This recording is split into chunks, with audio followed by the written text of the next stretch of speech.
All right, hello everybody, and welcome to tonight's class. It is 8 o'clock, and I am also on. Hello everybody. We're getting a little bit of a feedback here. And we've got a bunch of people coming into the class. We're also live on YouTube, and we're also live on Instagram as well. Welcome everybody. Just give people a couple minutes to come in. On Zoom, we have Daniel and Lewis, and we have two Lisas. Lisa Lynn is on, Loretta, Odarka, Sheila, and on Instagram, we have Little Woman 917 and Katempo and Yodo Babs, and we have a couple people on YouTube watching as well. So tonight we are going to be talking about in-home changes that you can make that's going to improve your health. And we'll go through various things. I'll be sharing my screen in just a moment. But since I always start with Lucy,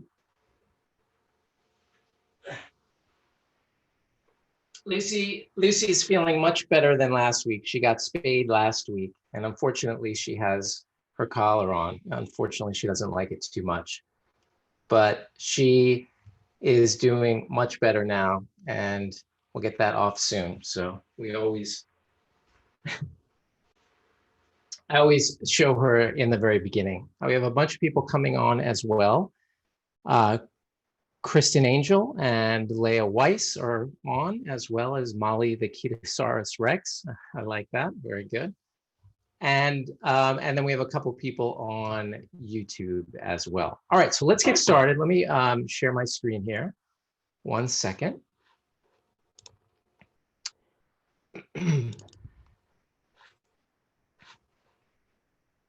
All right. And we have some more people coming in on Zoom, so that's good. All right, so I'm going to blow up my screen here. And if anyone has any questions at all, let me know. For people who are on Instagram, I'll let you know what I'm talking about. But basically tonight, we're going to be talking about in-home changes for better health. How to structure your house in such a way that it's going to predispose you to having better habits, increasing your health in various ways. And we're going to be talking about it in various categories. Now, we've been doing this for 11 weeks. So this class has been going on for 11 weeks, which is basically covering what I consider to be sort of 12 golden rules of health. And one of them involves the home. And all of these lectures are on YouTube as well, have been recorded, but all of them have been live. And the cooperation and the participation has been really helpful for me to just really clarify some of these ideas. Because really what I'm more interested in is teaching general concepts, not specific details necessarily, but concepts so that you can be able to make your own decisions. And that's really the goal of this, for you to become your own authority, to be able to make choices for yourself and for your loved ones. So we're going to go through food, water, nervous system balancing, air, and light. So let's start with food. And one of the things that I think would be beneficial for everyone is to grow some of your own vegetables. And a lot of us become very intimidated by the fact that we might not think that we have the ideal situation for growing some food at home. And one of the reasons that I want to discuss this is because it's so far from the truth. I live in an apartment, and I don't have a garden. I am facing sort of northeast, which doesn't get a whole lot of sun, but I've been able to grow a decent amount of food. And the point is that you don't have to grow a whole lot of food. Just a little bit of food gives you some kind of renewed appreciation for natural plants. And when you get into the habit of doing this, it really has a tendency to sort of grow outward and you start to adopt other healthy changes. So one of the easiest ways of starting to have some food of your own at home is the method of doing microgreens. Now, microgreens, basically, you just buy seeds and you basically just sprinkle them down either on soil or on special mats. I'll show you right here. This is cabbage microgreens, and this is basically 1 week of growth. And you can see that really the amount of leafy greens here is really profound. And you can do this literally, you can grow a salad in a week with microgreens. And the microgreens that you can get are incredible. It's incredibly easy. Now this one comes with a mat. It's very inexpensive and you can actually grow right on the mat. This is by far the easiest way that you can implement having some of your own greens. Now, keep in mind that when you do microgreens, most of these microgreens are actually more nutritious than the whole vegetable itself. Because when the plant is growing and it's new, it's got all these vitamins, it's trying to grow, and you can get enormous benefit from having these microgreens. You can have broccoli microgreens, they have mixed salad microgreens, so that in a week you have basically your own salad. But also some things like peas, you can actually grow into almost like a very long vegetable, such that it's like having a full green vegetable available to you that you can use in a stir fry. And you can do this within 1 week. It's really a remarkable thing. And I urge everyone to just try microgreens a little bit, because the amount of, it's a nutritional powerhouse, and it's something that you can feel when you start incorporating microgreens, whether it's just cutting some of this and putting it on your meat or fish or on a sandwich. When you start incorporating these, you can really power up the power, the vegetable power of your food. The next is something called Kratky hydroponics, and I'll show you what that looks like. So Kratky is a scientist, I guess agricultural scientist at the University of Hawaii, and he came up with a system that was based on something that I think he saw.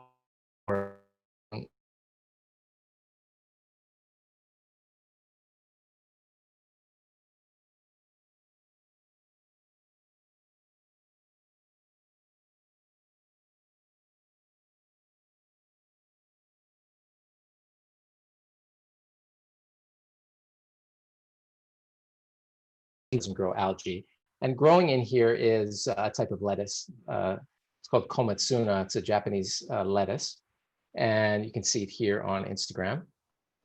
And in here is basically nutrient solution for the entire life of the plant, basically. And as the plant grows, the water decreases, and you basically don't need to re-water. You just need to have a hydroponic solution in here and some light, and you're ready to go. And it's just as easy as this. You just basically fill this up and you're ready to go. So incredibly easy. Once you have it set up, it's sort of set and forget it. It obviously needs light, but it's basically ready to go. So that's another way. In a month, you'll have a full head of lettuce, basically. 4 to 5 weeks takes a whole head of lettuce. And you can start eating it even sooner. You can take the leaves off and it will continue to grow. And you do sometimes, the longer you keep it, you might have to add more nutrient solution, but it's incredibly easy.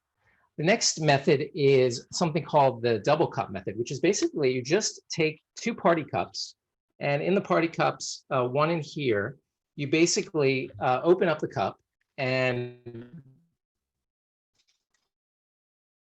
Japanese cucumber, actually. And this, you put a couple rocks at the bottom here, a couple hydroponic stones at the bottom here. And the way you grow this is also incredibly simple. Once the roots come through the bottom here, you just pour a little bit of nutrient solution at the bottom once per day, and you can grow an entire head of lettuce or entire cucumber just in a small cup like this. It's really a remarkable thing. Also incredibly easy, and really no intense effort really when it comes to growing something. Very, very, very easy. And these don't require a lot of effort, but if you have kids, kids love this sort of thing. For the little kids in us, it's also quite good. When I was a little kid, my mother took me to Epcot Center and we went to the hydroponic. Um, it was called the Listen to the Land or something like that at Epcot. And as a little kid, I was just fascinated by the hydroponics tour of Epcot. And since then, I've dabbled in it from time to time. And with with this crisis, and we're all home more than usual, it is. I urge all of you to consider, at the very least, to consider growing something at home, because it is one of those things that you do that creates a ripple effect that is going to benefit the rest of your family, your intake of leafy green vegetables, all these sorts of things. So I highly recommend that you consider thinking about these. And as I've spoken about before, my goal here is not to go into detail on how to teach you how to do cracky hydroponics or how to do microgreens, because those resources are available all over the internet. I learned all these things pretty much on YouTube. The microgreens are just so incredibly easy, so incredibly tasty. There's so many varieties. It's inexpensive, and I urge everyone to give it a try. Grow bags is another thing they're very easy. It's just a cloth bag you fill with soil, and they are very easy to grow things in, more so than in a pot, because with a pot, when the roots grow, they tend to grow around and around and around, which can affect the plant. But in a grow bag, because there's air, there's what's called air pruning, and the plant can grow really robustly, and you can get enormous yields with just like a 3-gallon or a 5-gallon grow bag. Just put it out on your deck, fill it with some organic potting soil, and you really can have enormous yields of fresh vegetables with really a minimal effort. Okay, so let's go now into kitchen equipment. If anyone has any questions, please do type them into the box. I see we have a bunch of other people that have come in. Hi, Ryan. Hi, Linda. Hey, Christopher. And we have some chats coming in.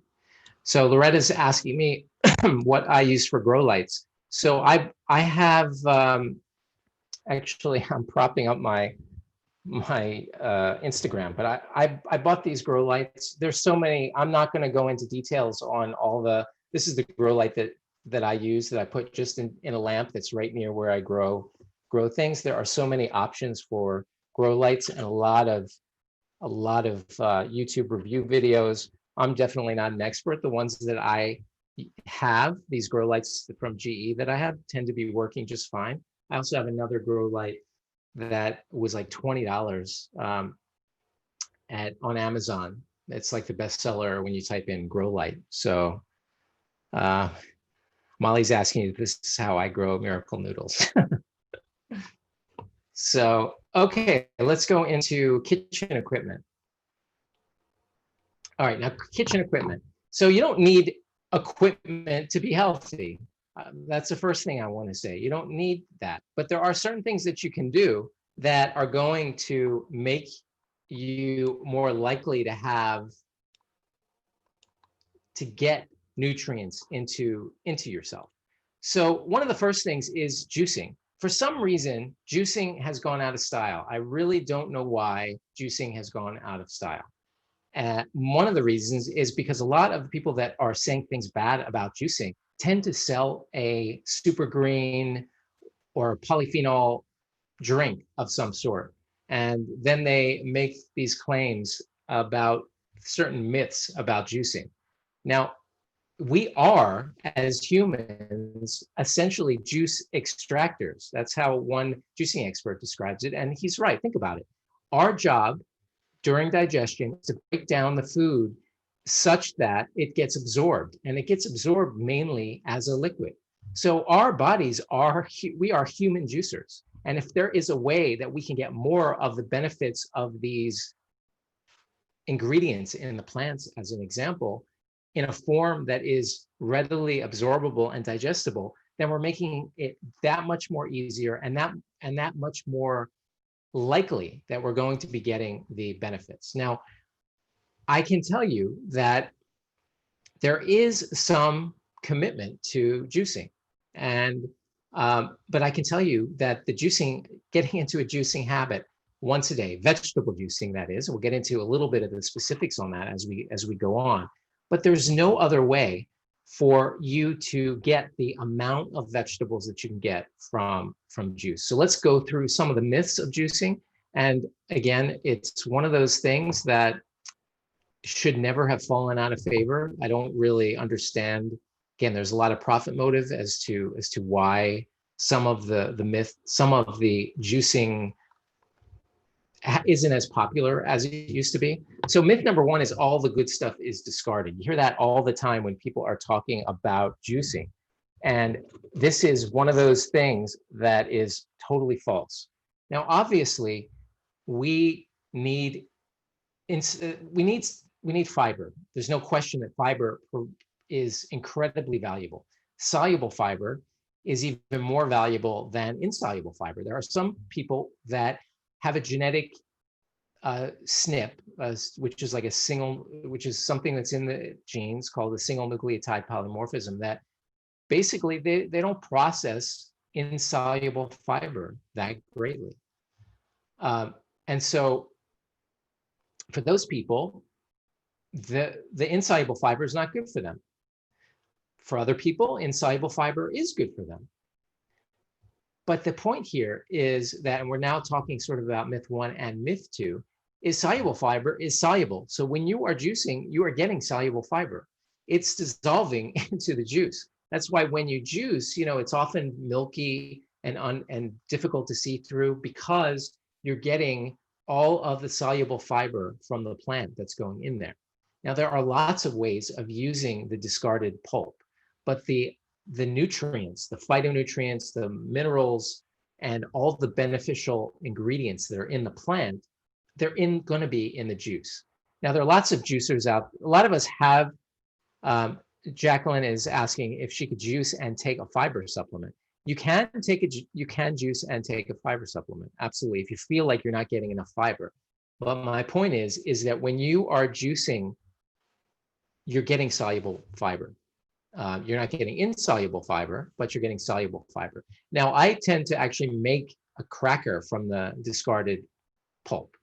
It seems like it's got, just basically, I have a video on my YouTube channel that describes how to actually make a cracker out of the fiber that's been discarded. And it tastes really great. You just add flax and I add some sesame seeds and a little bit of seasoning and soy sauce, and I put it in a dehydrator, or you can bake it in an oven, and you get a really nice cracker. So there are ways of using it, but the point is that even if you didn't include the insoluble fiber, you're not on a juice diet. You're just supplementing your diet in such a way that you can get a large amount of vegetables into your body in a very quick and easily assimilatable fashion. That is what the purpose of adding vegetable juice to your diet.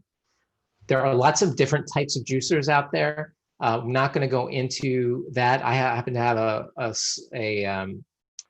a omega juicer that's sort of a slow juicer, slow auger juicer, and I like that. But as many juicing authorities in the past have said, if the best juicer is the juicer that you're going to use.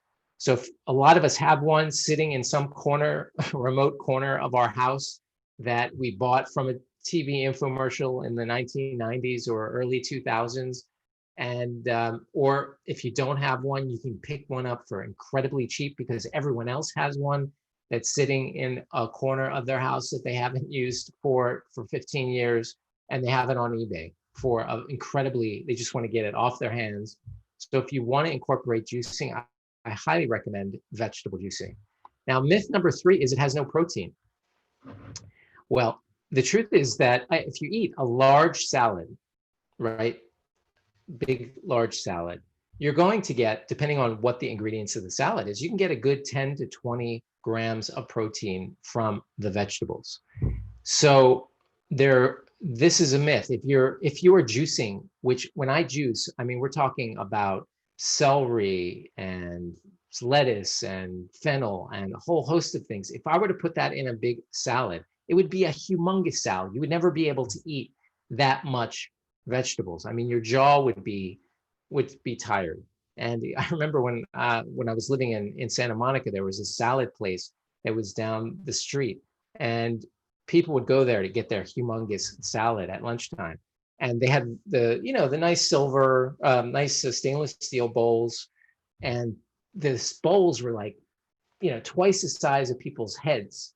And they were just eat when you walked by and I would eat there too. The salads were quite good, but when you would walk by there, people's heads would be sort of half inside this stainless steel bowl.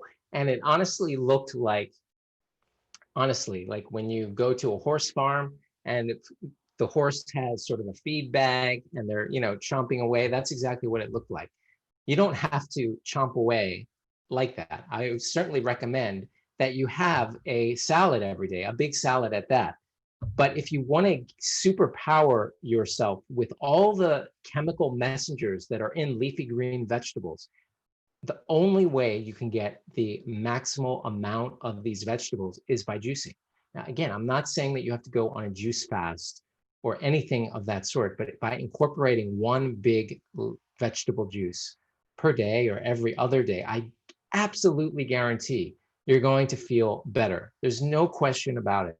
It wakes you up, it makes you feel good, and it also, you'll learn a little bit about why the water that is locked in the vegetable is so special when we get into the water section. So stay tuned for that. Just do a time check while I'm here. Okay, next is you weren't meant to drink your vegetables.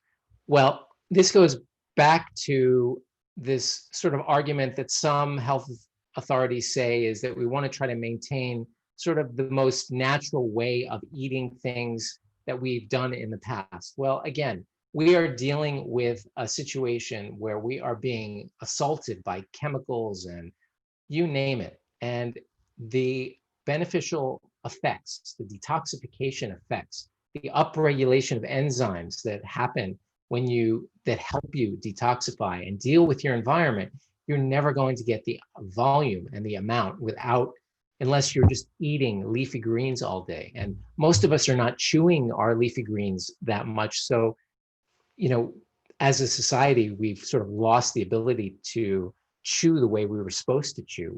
We just shove things down. So this is sort of pre ready to go. So all I can say is we're dealing with a modern situation, and I think the time for juicing and sort of incorporating this into your diet is now, because we are being assaulted with so many things. Myth number 5 is there's just too much sugar. Well, you do have to be careful with juicing things like carrots and beets and fruits and these sorts of things. But honestly, you don't have to juice those. Now, a pure green juice can be horrid and really nasty to taste. But if you just add 1 lemon and some ginger and maybe 1 apple, and again, you're getting the pectin. The pectin is not all getting discarded. The pectin, which is the beneficial fiber in the apple, it's not completely going away. So you're getting a lot of that in the juice. So throw in an apple, that's fine, and then juice all the other leafy greens. So I hope that all of you will consider breaking out that old juicer. If you have a juicer at home and it's just sitting in some corner, let me know. Type it into onto Instagram or onto the Zoom call. All right, so let's keep on going. I think a blender is useful to make smoothies, but you don't have to make smoothies. You can get away without doing smoothies. However, I actually think, so some people are saying they definitely have one, and Christopher has one and he uses it daily. Very nice. And people are saying, yeah, they haven't used one in a while. Yep, I bet if we did, those infomercials were incredibly persuasive. And I must say that, like, Jay Cordish, who was known as the Juice Man, who else was Jack LaLanne was known as, used to sell a juicer. These guys, you know, they all were juicers, and they all, I mean, it's obviously anecdotal, but they all lived in well into their 90s. And even Norman Walker, who lived many years ago, who wrote a lot of classic health books, one of the first, you know, health authorities last century, also advocated juicing. In fact, it invented what's called the Norwalk juicer, which is a juicer that's used in the Gerson therapy, which is a cancer treatment that's based on juices. Also lived well into their 90s. And again, that's totally anecdotal. I'm sure there are people who juice that didn't live into their 90s, but there is something to it, no question about it. And really, when you get it into a habit of doing it, you can feel it. You don't absolutely need a blender. I would say a juicer is actually, we're talking about health, is more important than a juicer is more important than a blender. But a blender is great. You know, if you want to make a smoothie, that's fine. Food processor also, just for blender and food processor, obviously, I don't want to get into details on either of those, but I did want to speak a bit about juicing. All right, now let's talk a little bit about water. So Patricia is saying she has a Huron slow juicer and a Breville juicer in storage. And she's had the Huron juicer for a week and been having celery and cucumber for breakfast. Yeah, that's great. Okay. All right, let's talk about water. And let's narrow some of these things down. So I wanted to raise this issue about, let me scroll this down a little bit and move it over, about municipal water supplies. And the fact is that it is a modern success story. Municipal water supplies are safe, but, and there's always a but, they're safe because you're not going to get a bacterial or a viral, which still plagues and is responsible for untold thousands upon probably hundreds of thousands of deaths across the world. So, and Molly, I'll address some of your questions that are coming through on Instagram in just a moment, as well as MYC, YMA. All right, so the municipal water supply will prevent you from getting these parasitic infections that take so many lives all across the world. But they are still, as a consequence, there is a problem with them in terms of certain toxins that are in the water supply. So you're not going to drink it and get it and be hospitalized tomorrow because of your municipal water supply. That's not going to happen. And that's why it's a modern success story. But if we are on a never-ending quest for increasing the quality of our life and the quality of our health, then every aspect of that, which is what needs to be investigated, which is another reason why we're talking about the things that we're talking about on this class, which is basically how to orient your home in a way that's going to be beneficial. So don't be scared of your municipal water supply. But what I would suggest that you do is go to ewg.org. Now, I will do that quickly for you. So if someone is on Zoom and you type in your zip code for me, and I'm going to share my screen. Okay, Christopher sent me his, so I'll use his as an example. If I can figure out how to do this, one moment. And I'm going to do a new share, and let's go over to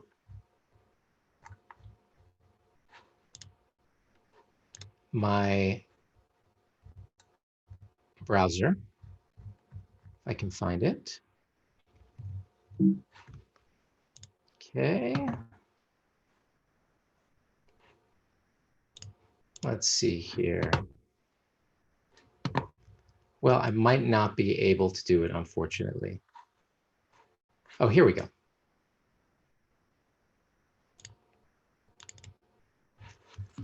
Okay, so we are over on environmental working group. If you see it, do let me know if you can see my screen. Okay, so tap water. Okay, tap water database. Thought I had it up, but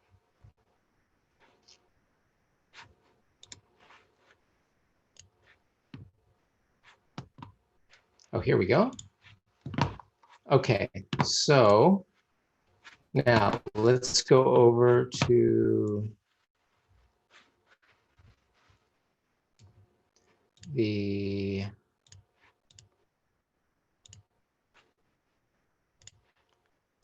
here and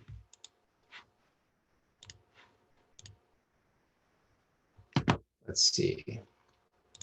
Okay, so we've got several people. Well, Christopher was first, so let's put his in first.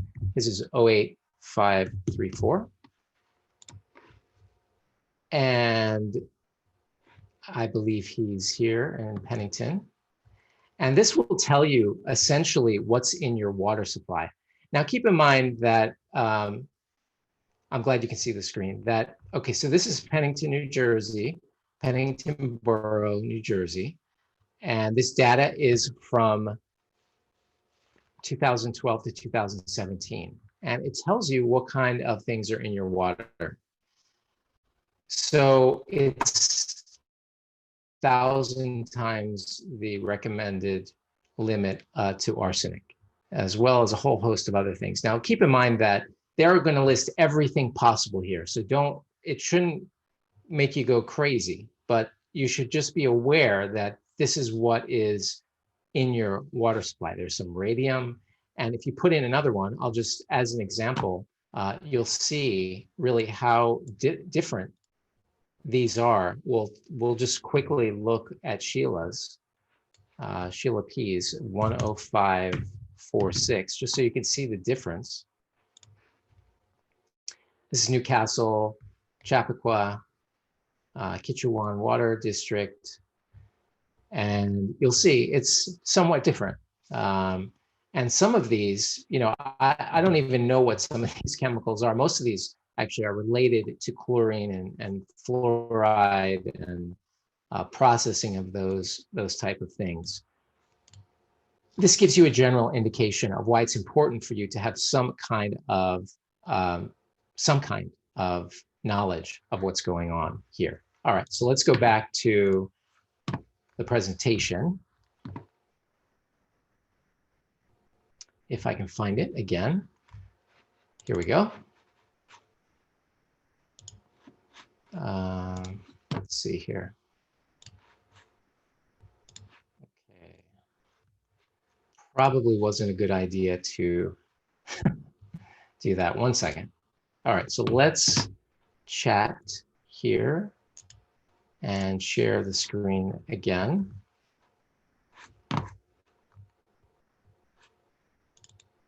Okay. All right, we're back. So let's talk about structured water. So what you want to do is not be too scared about what I just showed you, but look into having some kind of water filtration. It's going to be helpful for you, no question about it. So what's structured water? Well, there was a doctor by the name of Gerald Pollack, who is a water researcher, PhD, and he discovered that in plants and in certain streams, as well as the water that's lining the cell membranes of cells, is structured. And in other words, it is in a different form than regular water. In fact, it's H3O2.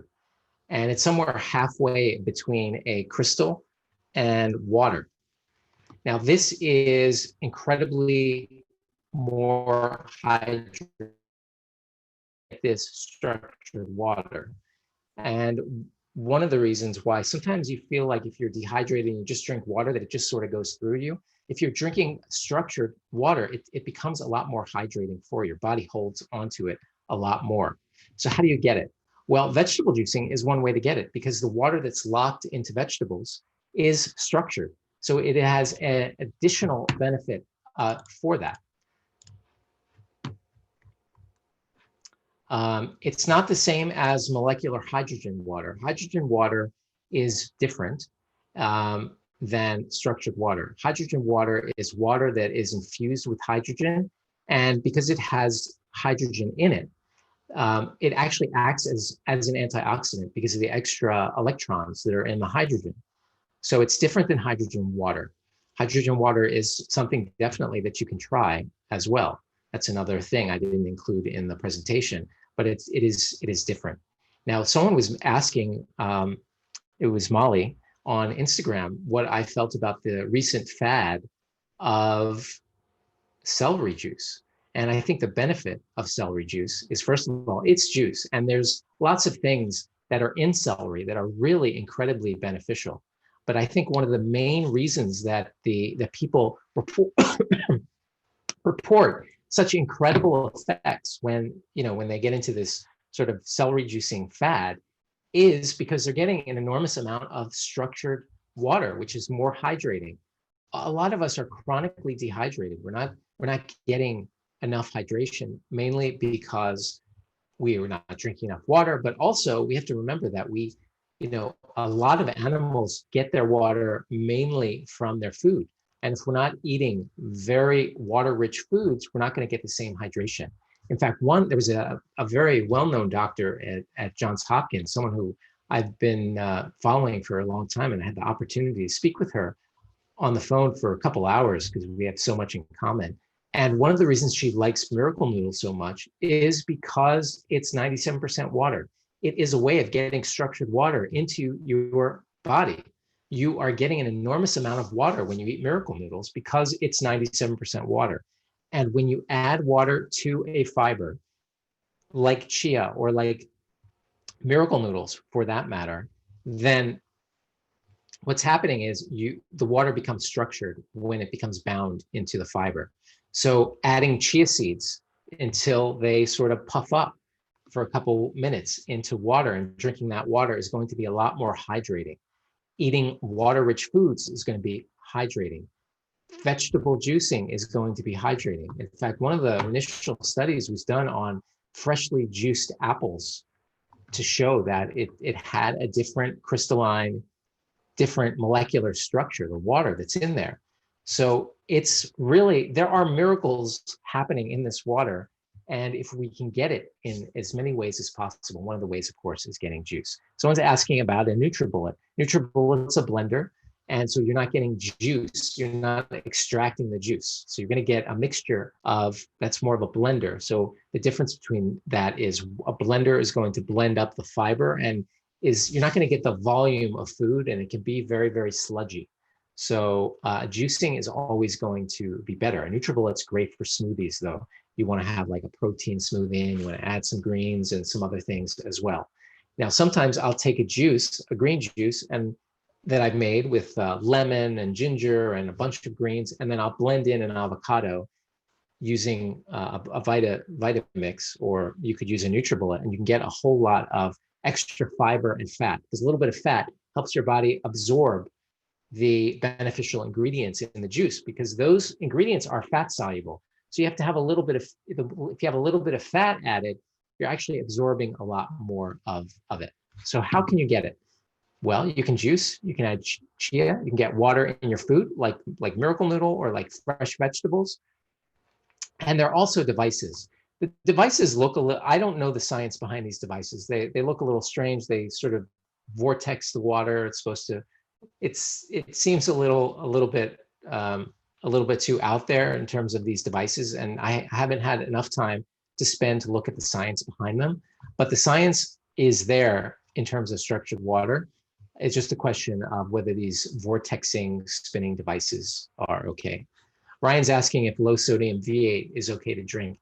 It's okay to drink, yes, but you're always going to have a better effect, obviously, if you're drinking freshly juiced vegetables, for sure. I mean, you're not going to have structured water in a low sodium V8 because it's been put through pipes and, you know, cans and all these sorts of things. So you're not going to get the same benefit, but certainly if you have a choice between that and something else, a low sodium V8, nothing wrong with that. And yes, Miracle Noodle is gluten-free, someone's asking. Okay, so in terms of types of purification, and there is reverse osmosis, which is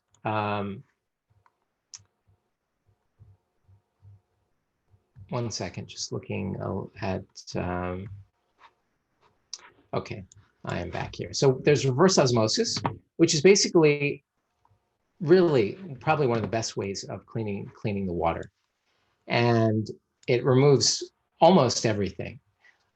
You can get nowadays a tabletop reverse osmosis. I have one called an Aqua True. The downside to it is it removes everything. So you often need to add a little bit of minerals. So I recommend if you do that, then I have this, it's a concentrate. You can add a little bit of minerals back in. But any kind of, any kind of additional purification is always going to be beneficial, especially given that there are going to be things in your water. Now, going back to the lecture that we did many weeks ago about toxins, not everyone is going to become sick with the toxins that I just showed you on that website. For majority of people, they're not going to cause any chronic or any sort of detrimental effect, even though they're in the water. But that's not everybody. And one of the concepts that I've been trying to impart over these last 11 weeks is that we should continually be moving forward in ways that make sense scientifically. And if there are toxins that are in the water and we know them, then we might as well try to remove them and see if we feel any different than we did before. Everything is a small incremental step moving onward. So even if you just get a Brita filter, you know, they aren't the best, but I think there are activated carbon and mechanical as well, you're going to get some benefit. Daniel's asking about a company. I'm not familiar with all the different companies. The only companies I know of, you know, that I've used in the past, obviously the AquaTrue, which I have right here next to me, which is the tabletop small device, you know, that is reverse osmosis, and I use that all the time. And there's, I'm blanking on some of the other company names, but I can't give a good review of that. Okay, next is nervous system balancing, and what's the impact of that for your overall health in terms of how does that affect how is that related to in-home? Well, all of us essentially need time every day, 15 minutes to 25 minutes a day of downtime. That downtime needs to be consistent. And the reason is because you have two wings of your nervous system, roughly, essentially. You have a sympathetic system, which is your fight or flight, and then you have your rest or recharge, which is your parasympathetic. And it's important for all of us to realize that, as we've spoken about many times, that there are all these different cycles. And the cycle of going into the rest phase is not just reserved for sleep. It needs to be incorporated into your active day. And therefore, it's very, very important for you to be able to set aside 15 to 25 minutes per day of downtime. This is going to balance your autonomic nervous system out such that you'll become more resilient to stress and your overall health will improve, because when your sympathetic nervous system is overactive, that yields a whole lot of chronic inflammatory stress that's going to make all chronic health problems worse. So in terms of thinking about it from a home perspective, the key here is to set into place, a sanctuary in your home. That could be a corner of a room. It could be the bathtub. It could be whatever you have. It could be one chair in one room that you just associate with meditative books or inspiration or music, whatever it is, but it should invoke multiple senses. So it could be sound, that could be your chair or your corner or your bath where you listen to relaxing music. The light should be something that is conducive. It could be a candle. It could be a red light, which we'll get into in just a moment in terms of helping you to get into sleep. You might want to light a candle. You want to activate as many signals that are going to remind your body to switch into rest phase. Now think about this. Your body is capable, you're capable of training your body to receive cues that are going to shift it into a place of relaxation. And you do that by activating as many senses as you possibly can to activate that. So sound, light, and smell are going to help. You can get an aromatherapy mister or some essential oils, but you want to create this as a ritual. Now, the word ritual carries odd connotations for some, but it basically just means something you do over and over again. And it's like each time you do it, you're setting a groove. You're deepening the groove, which means that your body is going to be able to switch into that rest parasympathetic phase quicker and more effectively each time you do it. That's why most traditions have a morning prayer that is built into the system, because you're setting a groove in place, or a morning meditation, whatever it is, maybe morning Tai Chi or morning something, but something that you do over and over again. The next is to set a time, and it should really be 15 to 25 minutes. You really want to get that in, because that's the sort of an ideal time, in my experience, for you to get that shift from sympathetic to parasympathetic. Now, I've come across patients all the time, and who basically I ask them about, well, do you get downtime? And they say, well, a lot of times, especially here in Florida, I'll have patients who are retired, and they say, well, I'm retired. I'm not stressed, so I don't need to do something like this. But it has nothing to do with any of that. First of all, a lot of people are just because they're not working doesn't mean you're not stressed. Even if you're in retirement, a lot of the people that I see, they're under a great deal of chronic stress. They just are not even sort of acknowledging it. And I would urge all of you to think about it yourself. Well, maybe you're not having these crazy days where maybe you're not up at night worrying about money or health or all the other worries, that you sleep fine and you go to work each day and all of these sorts of things. That doesn't mean that you have a balanced nervous system. It just means that you're maybe less stressed than a lot of the people that you know. And therefore, you're really just comparing yourself relatively to the pain that we see all around us. But that doesn't mean your nervous system is balanced. So I urge all of you, regardless of how stress-free you feel like your life is or not, to really consider thinking about your nervous system in such a way that it needs balancing. And this is basically how you do it. Christopher's saying that he tries to take 15 minutes in the afternoon to go to his piano and play for 15 minutes. And that definitely would be one of those types of things that is perfect. And that would be sort of setting a ritual of relaxation. Could be a walk with your dog or petting your dog. So that has been shown to activate the nervous system. So I should add here, right here, is also touch, because hugging, petting your pet, hugging your spouse, all these things are going to shift you into a parasympathetic state. So there's that. All right, let's move on to air. So NASA did this really remarkable study in 1989. And I've known about this study for many, many years. And during my time of moving from here to there, medical school is a city, residency is a city, then first doctor job is a different city. I would always look at the NASA clean air study to find out which plants are good at removing toxins in the environment. So they did this study to see which plants remove, I mean, modern day chemicals like volatile organic compounds that are found in things like carpet that are very, very toxic. They did studies to determine which plants are actually good at removing these things.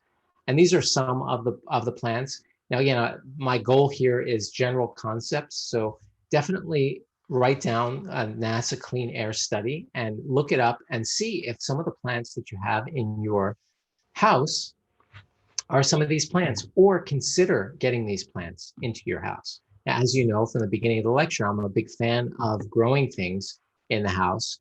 And maybe you don't want to grow vegetables, but why not have plants that have actually been shown and studied by NASA to remove toxins from the air? As much as we think that they're not, that, you know, we live a clean life and we buy environmentally friendly things, it doesn't matter. We still have, you know, paints and floor things that are made in the floor and the carpets. It's still worth it for you to consider adding some plants, and they just make the home even more conducive to relaxation when you have plants around. So definitely check out the NASA clean air study.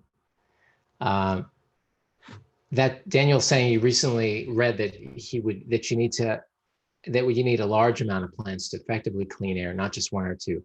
You one or two in like a big house isn't going to make much of a difference, but one or two per room is not such a big deal, and you're going to get some effect. So we're always working on slow incremental increase of health, and so that's why this is going to be important. You can buy an air filter, preferably one with a HEPA filter, which is basically used also in hospitals. And, you know, a lot of times people complain, they're like, say things like, well, you know, we don't want to sterilize our air. And while that's true, we don't necessarily want particulate matter in the air that is potentially dangerous. So no matter where you live, you know, you can look at the air outside. There are lots of websites that will evaluate the air in a city. But again, just like we spoke about, it's not just the air in the city, it's the chemicals, the toxins that are often found in our houses that can have an effect. So this is something to be considerate of.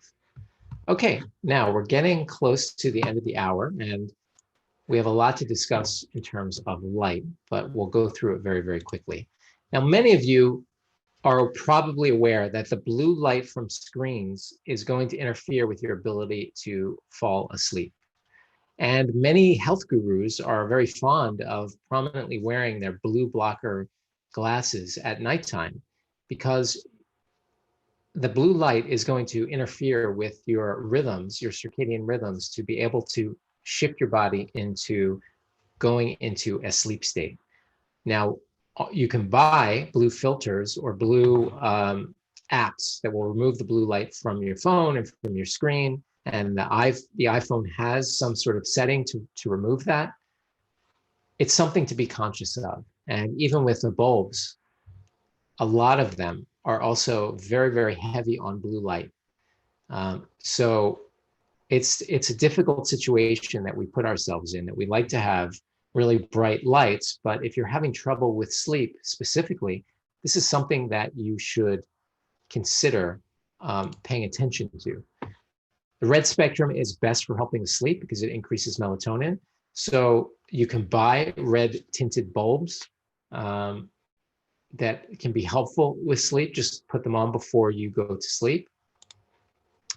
Obviously, oddly enough, the old-fashioned incandescent bulbs were the safest. They're very, very difficult to find these days. I think they're illegal or something of that sort now. Halogens are great for daytime, probably better than the CFLs or the LEDs, but they also give off a lot of heat. And CFLs also have a lot of blue light. They're not, those are the ones that are, it's compact fluorescence, the ones with the, like the what do you call it, sort of a spiral. Those have mercury vapor if they're broken, so you're seeing less of those these days. LEDs are obviously very, very popular, but they also have a lot of blue light in them, as well as heavy metals also. So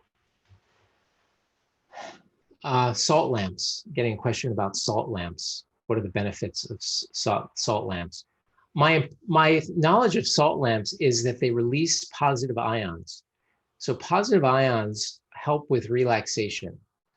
It's one of the reasons why when you go to the beach, you tend to relax. The reason being that the crash of the waves is releasing these positive ions, and the positive ions can actually shift your brain waves into an alpha state. And an alpha state is correlated, is consistent with the state of relaxation. So that's why some people like salt lamps. Now, whether that's actually been studied, that the salt releases these positive ions into the air, I don't have any knowledge as to whether that's actually been studied, but I believe that's the reason why some people think that salt lamps are beneficial. The light that they give off is, I don't know what kind of bulb they have in there, and I don't know what kind of filter the salt makes. Maybe it's removing blue light and it's mostly orangish pink, red, and that might be beneficial too, but it's mostly the positive ions that people speak about. Near infrared light is really valuable. I mean, my initial trainings in dermatology, and for many years during my training, I was considering going into phototherapy, photobiology, like a special extra training in that, because there's something really remarkable about the thought that light is healing. It's sort of like a mystical idea, light is healing. And we're now learning and that photobiomodulation, meaning how light interacts with your body, is incredibly profound, and is, I believe, in the next 50 years is going to be one of the most fascinating fields of medicine, that we're going to see all kinds of ways of improving and manipulating the body through light. There's near infrared light, which I have one bowl. You can do these very, very, very cheaply. Near infrared bulbs are the same bulbs, like if you go into a chicken coop, they have those orangish red bulbs that you can buy to heat the chicken coop. Those are near infrared lights, and you can make that. You can basically buy one of those, and you can make your own sauna with one of those things.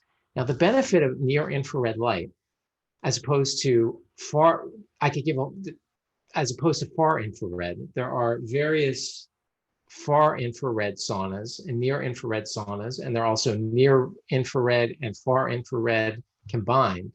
But a lot of the benefit is coming from near infrared. Now, one of the benefits of having a near infrared light is that the near infrared is going to penetrate your tissue, and you're going to get some heating and liberation of some toxins from your fat and internal organs through near infrared light. So you're going to get this sauna effect, and a very deep penetrating one, such that if you do it, you ought to just do it very, very slowly in the beginning, maybe 5-10 minutes in the beginning, and then slowly increase. But also there's something called heat shock proteins that are released, because you're getting this sort of deep-seated heat that you couldn't get any other way. It's the infrared that is making it beneficial.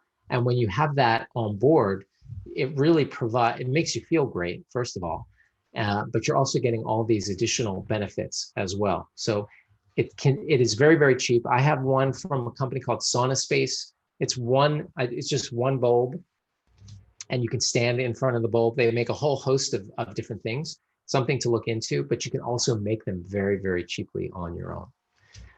So we have covered tonight a whole host of things, and let's just review them briefly. We're coming up on the end of the hour. So we spoke about growing some of your own food. I highly, highly, highly recommend trying to grow microgreens. Not trying, it's just so easy to do this, and it get an enormous amount of leafy greens in a week. And if you do one, it takes 5 minutes to get it set up, literally 5 minutes. You could set one up every 3 or 4 days, and you will have a continuous amount of fresh vegetables. And I can only tell you that this has an enormous impact on giving this sort of setting the tone of increased vegetable intake. We spoke about juicing. I'm a big fan of it. We spoke about structured water, and really that's one of the things that I would like for you to take away from this, that you really want to get hydrated. You want to get structured water. You want to get food, high water content food in you as much as possible. Setting a ritual for yourself in your life. Could be a bath at nighttime, but trying to activate as many senses as you possibly can is going to trick your body, in a sense, into hitting that parasympathetic state. Then we spoke about air, getting some plants into your house, and we spoke about filters, and then we ended up with lights, being conscious of the lights that are around us, especially if we're having trouble sleeping, but thinking about paying attention to the natural rhythms that we were exposed to years ago, and maybe not having lights on so bright that we're so used to these days, and maybe consider doing some sort of sauna. So I hope these in-home changes are something that you'll consider. Any one of them would be beneficial for you. And if you have any questions, let me know. When I first set up this plan of doing these lectures, it was 12 weeks of, essentially one of the weeks was make your own water, grow your own, make your water and grow your food, grow some of your food. And as the weeks went by, I realized that we needed to cover other things when speaking about food and water. But it is important that you make your own water. And having some control over all of these aspects is really going to make some really significant changes in your health. So thank you again. Appreciate everyone who stayed on the call. If you have any questions, do let me know as I stop sharing the screen and checking in on Lucy. It looks like she's asleep. Thank you, everyone, for your attention, and I'll see you next week. Look forward to seeing you then. Okay, bye-bye.